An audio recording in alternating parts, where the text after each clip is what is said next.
বন্ধুরা, অ্যাস্ট্রোগণিত চ্যানেলে স্বাগত জানাই। আজকে আমরা আলোচনা করব হস্তরেখা থেকে কিভাবে বুঝবেন যে আপনি আপনার কাঙ্ক্ষিত সম্মানটা জীবনে পাবেন কি পাবেন না।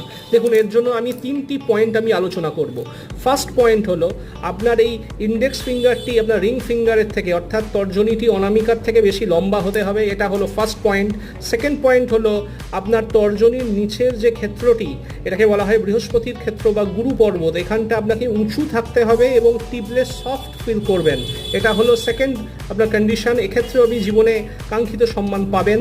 আর আপনার থার্ড যে কন্ডিশন, সেটা হলো এই বৃহস্পতির পর্বতের মধ্যে কোনো স্কোয়ার বা কোনো ট্রাইঅ্যাঙ্গেল যদি অবস্থান করে, অর্থাৎ কোনো বর্গক্ষেত্র বা আয়তক্ষেত্র বা কোনো যদি ত্রিকোণ অবস্থান করে, তাহলেও কিন্তু ওই সেম জিনিসই আপনি পাবেন, অর্থাৎ কাঙ্ক্ষিত সম্মান পাবেন।